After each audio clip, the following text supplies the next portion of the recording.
Today's guest is Mae Boedecker, the Livestock and Rodeo Coordinator for the American Royal Association in Kansas City, Missouri. Mae's journey into agriculture isn't traditional. She's navigated big moves across state lines, carved out her place in the industry, and built a career through learning, adaptability, and humility. Today, we discuss getting involved in the stock show industry regardless of your background, navigating the current dating scene with intentionality, and approaching the job search with flexibility. As she balances a growing career and an upcoming wedding, Mae brings a refreshingly honest perspective on finding community and confidence in the midst of change. Join me in welcoming Mae Boedecker. Mae, thank you so much for joining us today. I'm so excited to have you on to share some of your experiences and advice for women in the stock show industry. So without further ado, would you mind telling us a little bit more about yourself, where you grew up, and how you got involved in the agriculture and stock show industry? Yeah, hi. Thank you for having me on today. Super excited. Yeah, so I grew up in Frisco, Texas. So if you know anything about Frisco, Texas, it is far, far from ag. It's just blowing up a big city right now. And so how I got in ag is I have an older brother who actually got into ag mechanics in high school. And I've always been just a lover of animals. And he had friends who showed livestock. And he ended up introducing me to them and showing me that you could show livestock and all this good stuff. And obviously, I ran home to a business proposal for my mom and dad. Hey, I have to show livestock. And I actually ended up convincing my grandma to help support me in that way. And so she helped me buy my first pig and raise it and feed it up. And so that was something super sweet and special that I got to do. But through that, I got introduced to a bunch of the other fun things that FFA offers, like CDEs, LDs, and just going to like state convention and all that good stuff. So that is just my beginnings and how I got involved in ag and stock shows. I love that you started with a pig, being a pig girl myself. So we have those same roots in the industry. You mentioned that you were involved in a couple other things through FFA. What other involvement in high school did you have, and do you have any recommendations for girls that are about to be in high school or that are currently in high school, just based on your involvement and how that helped shape you? Yeah. So when I was in high school, I wanted to go and be a vet. That was where my mind was set. And I had joined the vet science CDE, where you get quizzed on all the vet tools, the breeds of animals, and all of that good stuff. And you do practicums. And so I ended up doing that the first 2 years of high school. I learned a lot. It pushed me a lot, stuff that I had never known. And then COVID came around my junior year, and then senior year, I wanted to do something fun. I ended up doing dairy judging, where you drink the rancid milk and the malty milk, or you eat cheese and all that good stuff. So that was just something fun for me and my friends to do our senior year. But I would definitely recommend getting into that. I think looking back, I wish I would have done some more leadership development events, just getting out there. I was pretty shy in high school, and so I feel like that would have helped me grow a lot in my confidence. But I would definitely recommend getting into those things and meeting people and broadening your horizons for sure. That is so funny that you talked about the rancid milk and all the cheeses. I remember some of my friends that did the dairy judging. They'd always come out of the contest and not even want to eat lunch because of what they had to judge. So that is so fun. So y'all got to do that senior year. So you mentioned that you were from Frisco, and so for those of our listeners that are from Texas or even really some of the surrounding states, we all know how fast it's growing. But they also still have some great ag programs in y'all schools. They're larger schools. So did you ever feel like once you got into FFA and you were meeting people through those contests and showing livestock from across the state and beyond, how did that feel, that dynamic feel, not coming from a traditional ag background? Because I think it's such a great thing that we're seeing such a growth through FFA in the ag industry. So just from your perspective, how did that feel coming in and not having that traditional ag background, as some would say? I feel like it was definitely intimidating just because, especially you get to all those stock shows and you just see, I didn't realize how competitive it was. And, all of these kids are doing it from day one. You see those little girls in the ring with their big bows. Like, these people grew up doing this and grew up around it. And so it was definitely intimidating to not to have that wealth of knowledge from like experience. But I feel like it definitely pushed me in the way that I was teachable. I needed to grow. I needed to learn, and just to be humble, realizing that, I don't know everything and I'm coming into this from a different perspective, but it definitely pushed me. It was definitely intimidating. And at some points I let that get the best of me, but yeah, definitely pushing past that and just being able to be teachable for sure. That is definitely a strength that will make anyone successful in any industry that they're in. So I'm glad that you highlighted how important it is to be teachable and coachable. And then you also even touched on humility, which can be a hard thing to learn, but is so important in today's world. Are there any other strengths that you think maybe not having that traditional ag background gave you? I feel like teachability, like I said, is probably one of the biggest things. Just coming in and asking people for help and just coming at it like wanting to learn everything. I feel like lots of other people have their ways and their traditions. And so coming in without those traditions, I was just able to build my own and learn. Yeah, just being teachable, I feel like, is the biggest strength that I've gotten, and using my resources and being able to ask others for help. I'm sure that's so encouraging for all of our listeners out there that have such a deep passion for agriculture, but maybe didn't grow up in it. I think there's a place for everyone, and we always need more people on our side to promote the industry and help it grow. So that's awesome that you were able to get involved in that way. So moving on, after high school, you went to Oklahoma State University. From there, you then moved, and we'll get into it in a little bit about where you're at now. But what did you study at Oklahoma State? Just all the things of your time at OSU and in Stillwater, Oklahoma. Maybe if you could touch on what made you want to go out of state, being from Texas. I really, for some reason, I just didn't want to apply to any of the Texas schools. I really just wanted to see what else was out there. And I ended up applying to Oklahoma State and Iowa State. My older brother went to Iowa State. Ended up not going there because it was just too cold for me. But I ended up touring Oklahoma State. I loved it. It had that small town feel, but it was also still just a big college. And so that was something super exciting to me.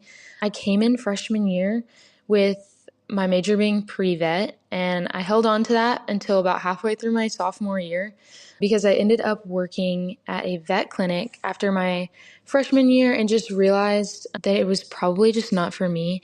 I loved helping the animals and all of that good stuff, but just seeing how long the vets spent at the office day in and day out, I was like, man, this just consumes their life. And it's something that they love, which is awesome, but I just thought that was not for me. So I ended up changing my major to animal science production, not really knowing exactly what I wanted to do with that, but it was the most all-encompassing animal science degree. And I was just really excited to learn about it all. One of my favorite couple of classes from my time there is probably all of the meat science classes I took, as well as my anatomy classes.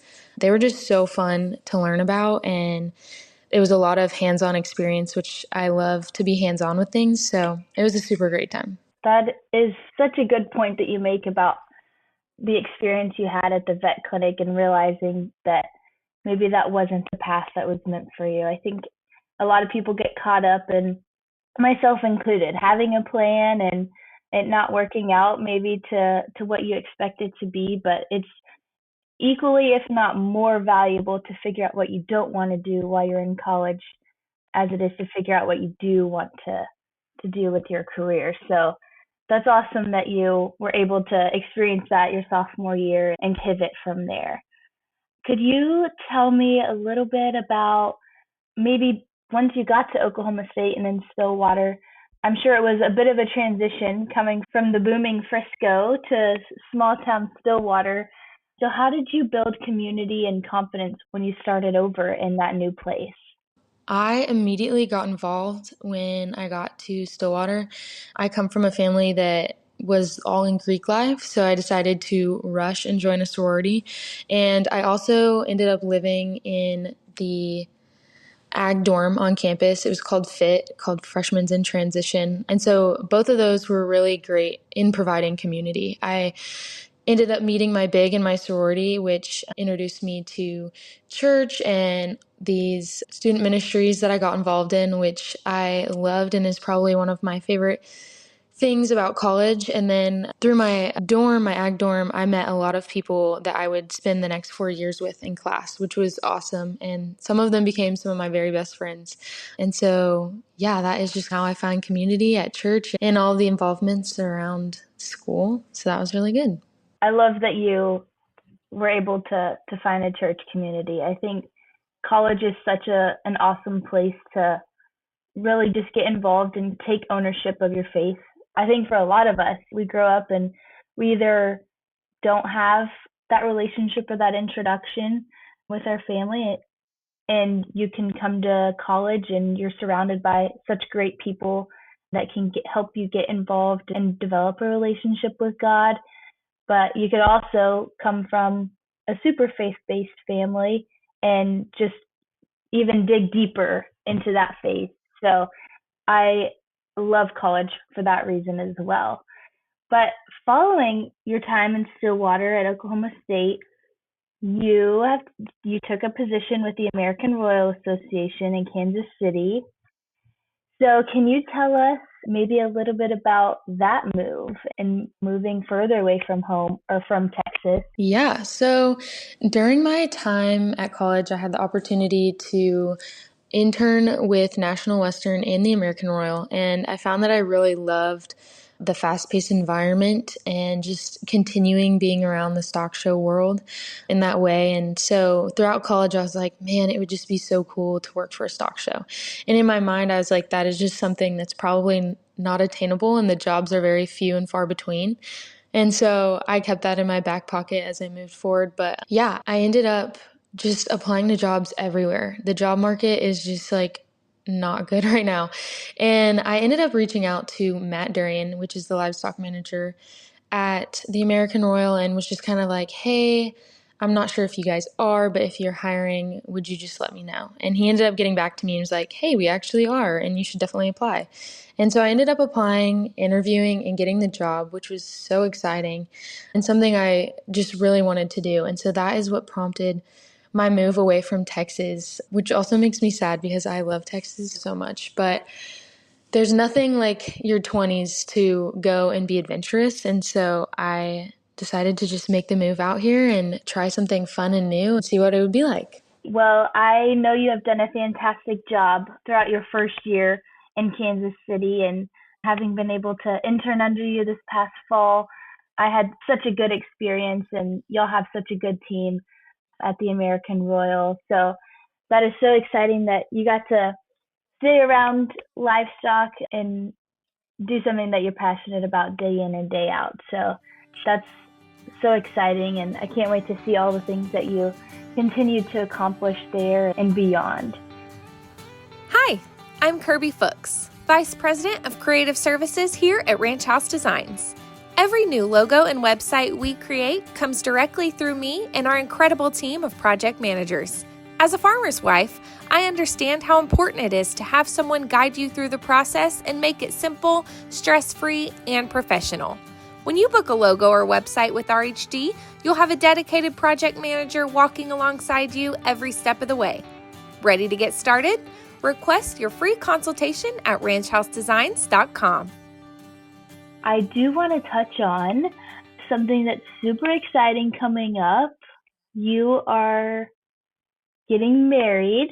So how has it been planning a wedding during your first year in your role and balancing all the things that you do with also something that's so big in your personal life? Yeah, so it's definitely not ideal to be planning a wedding 8 hours away because we do plan on getting married in Texas. Both my fiance and I are from the North Texas area, and so we'll just be over there with family and all of that good stuff. But My lifesaver has been my mom. My mom has helped me tremendously in the planning process. We have both been reaching out to florists or hair people and all of the people that you reach out to when planning a wedding. And she is my hands and feet. And so she will go and meet them in person or see the flowers and all of that good stuff. And I'll just be on FaceTime. I actually ended up picking my venue over FaceTime. My parents went and toured a venue for me and I watched and it was really pretty. And so I was like, yeah, sure.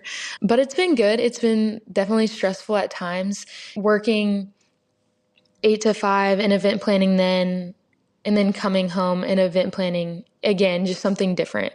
And so navigating that has been difficult at times, and my fiance is still back in Stillwater working a job, and trying to get him to get suits and all of that good stuff has been challenging, not being all together at once. But it's been super fun getting to plan, and I'm super excited for May to roll around and to get married. Yeah, oh my goodness. So I can't wait to see the pictures. I know it's going to be beautiful, but that's so fun that your parents are able to be there to support you and in such a big way. I love that. But I want to circle back a little bit and touch on your role at American Royal and what you do. Maybe for those that the exhibitors out there and the parents that obviously are going to these stock shows, I think a lot of times overlook all of the minute details that go into planning such a big event and making sure that all the pieces are working correctly and running at the same time. So can you maybe just shed a little bit of light on what your role is and how you keep all the parts moving?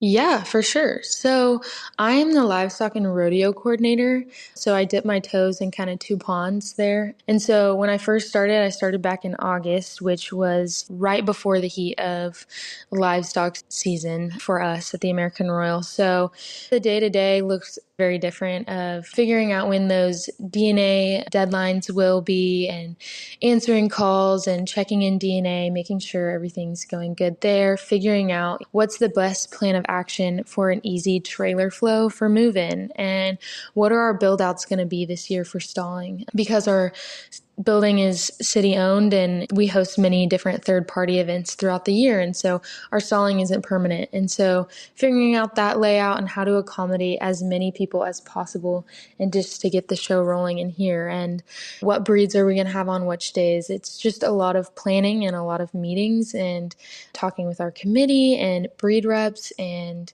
also just within the house of the American Royal. And then actually this spring, I've taken on more of a role with rodeo, managing and planning that. And so in April, we will have our Youth in Pro Rodeo. And so I'm just getting ready for that, contracting out the people we need, like the judges and the barrelmans, and getting tickets on sale later this week and all of that good stuff. Again, lots of meetings, lots of talking to my committee, and just planning as best as I can. Wow, I'm sure that can be overwhelming at times, but I have no doubt that you handle it so well and that all the things, that you learned in showing livestock growing up and then through your time at Oklahoma State have served you well and set you up and prepared you to be in an environment that's so fast paced and requires a lot of you in different ways. That is so exciting for the American Royal Association. I'm sure they're so grateful to have someone of your caliber in that position that can handle all those deadlines and projects. So that is so awesome. I would love if maybe you could talk to us, for all of the gals out there that are currently navigating the dating scene, since you're in that next step, being engaged and about to get married. Do you have any advice or tips for younger girls that are dating or navigating the dating scene, and maybe how your faith played a role in that season? Yeah, for sure. My faith played a big role in that season. I think that is just like the foundation of what you're looking for in a man. And what I was looking for was a guy who was going to be strong in his faith and to take that seriously, and it just not sit in church on Sunday, but actually play out throughout the rest of the week. And so that was very big for me. But some advice that I got from some of my friends and sorority sisters and people in my life groups was just letting a man pursue you and not forming your schedule around when you are going to be around a guy that you may have an interest in, if that makes sense. I feel like when we carve our schedules out to be around a guy all the time, one especially who isn't necessarily pursuing us, is just not guarding our heart and leading us on in that way. And so my advice would be definitely let a man pursue you and pursue you well, like opening your car door and laying out boundaries and asking you out, not over text, but in person, being a gentleman.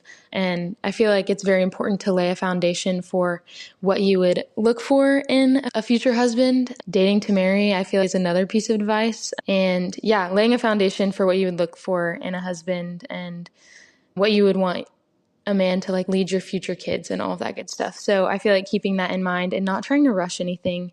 You're on your own timeline. Your timeline doesn't match up with everyone else's. And so definitely don't try to rush into anything, because I believe everything happens for a reason and it'll come around in that season for your life. So that was like a mumble jumble of advice, but I feel like that would be my advice to young girls dating.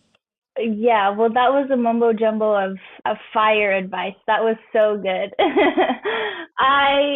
Wow, that was awesome. I love all of that and can relate to a bunch of it, and having seen it in my own dating life and my friends, and that was real, that was raw, but that's going to set you up for success. So I couldn't agree more with all of it. I think that we had touched on it earlier, but being grounded in your faith and knowing that your future husband is going to lead you and your family, like you said, is so important to realize. It's not something that I think our society focuses on a lot, but we do need to stay grounded in that. So I'm so glad that you touched on all of those things, because that can be super helpful for so many people. So I love it. I do want to move into some advice for soon to be college graduates or listeners that are maybe looking even for internships right now. What would you say to people that are feeling overwhelmed by the job search? I know you had touched on how the job market over the past couple of years has not exactly been ideal. I'm experiencing that right now myself. For those of us that are navigating that, what is your advice to them?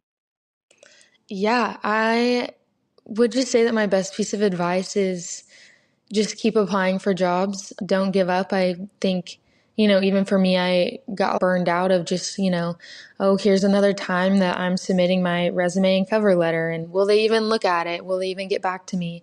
And so my advice is to keep applying, keep your head up, and definitely reach out to the connections you've made throughout college. I think I was very intimidated and nervous to do that just because I felt like I was burdening someone. But my advice is you're not burdening anyone. People want to help people out, especially those that they've worked with before or know. And so definitely reach out to those people and those connections that you've made. Continue to apply, keep your head up. I feel like that's like my best piece of advice.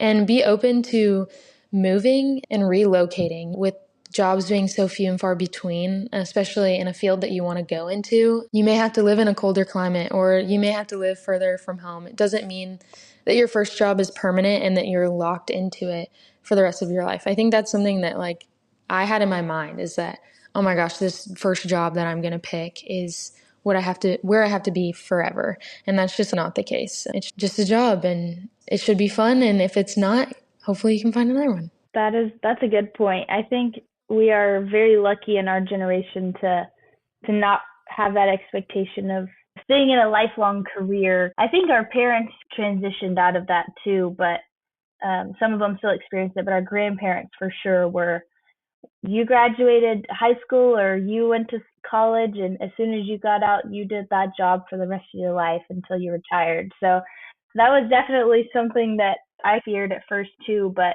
it's been very encouraging to see that expectation kind of shift in my mind. This first job doesn't have to define your entire career, and you can change, and it's normal to change now. So people don't frown upon that. Of course, you probably don't want to change every 6 to 8 months, but also just dependent upon what industry you go into, that can look different for everybody. So that's definitely encouraging. And I think I have also learned, like you mentioned, it's very important to be flexible when it comes to your location of where you're going to be, because if it's more important to find a job that you love and you care about, and then you can always move back to a place that you love and you care about, because that place is always going to be there, but that job might not be. So take those opportunities when they present themselves.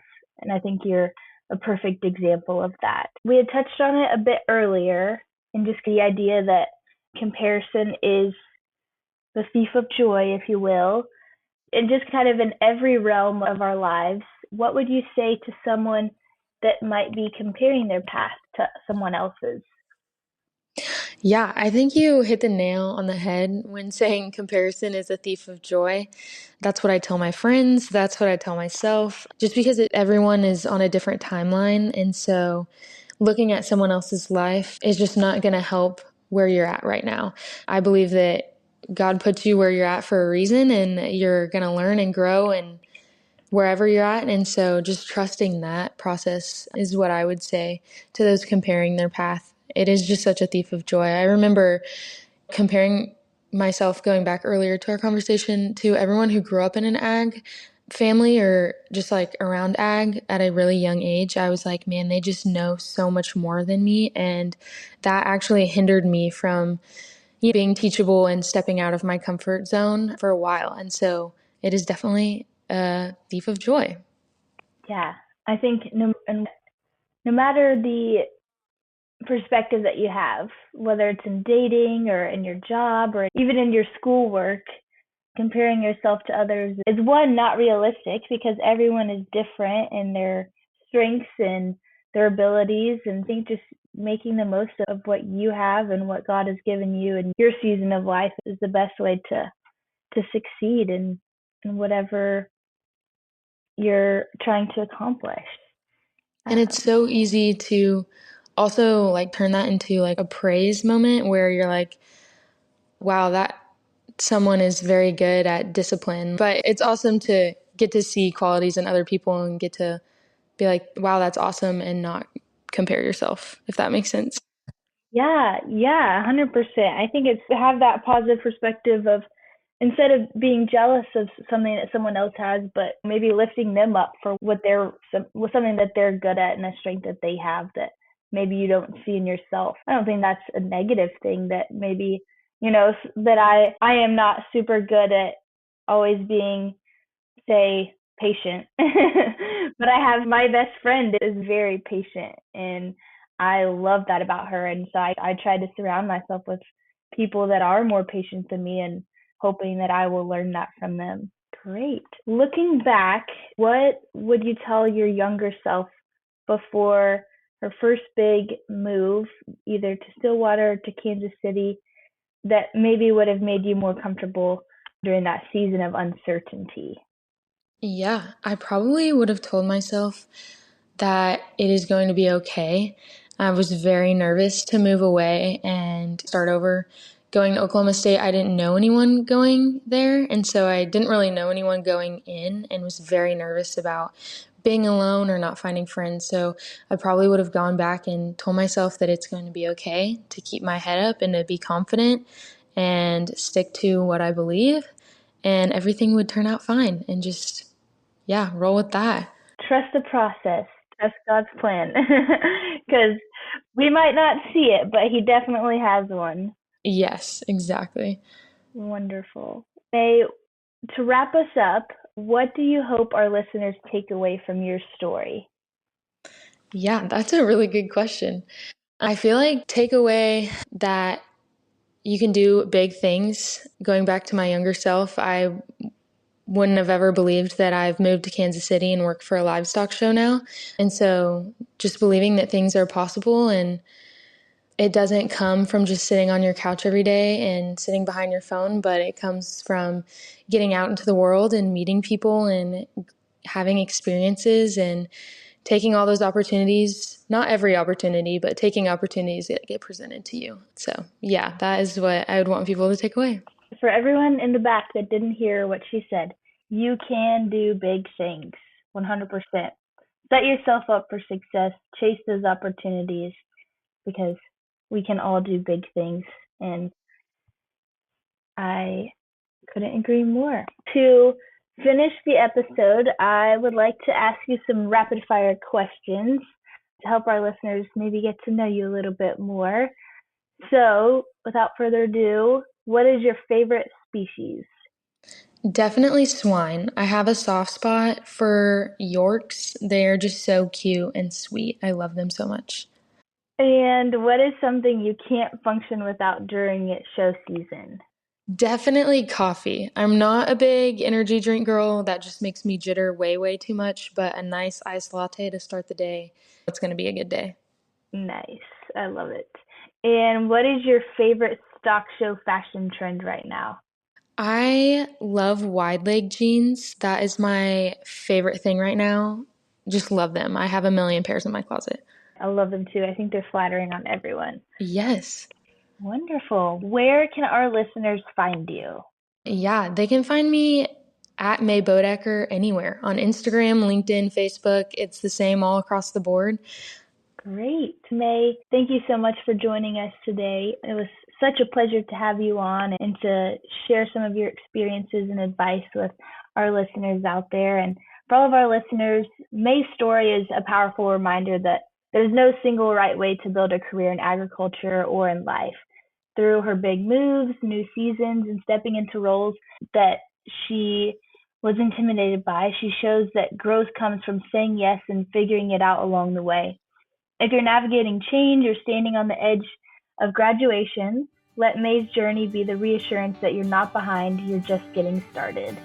With that, be sure to follow our page and join our Facebook group where you can get updates about the podcast, ask questions, and even share motivation with other girls and women in the stock show industry. Until next time, sisters, this is your host, Ricky Nardiello, and I hope you have a fabulous week.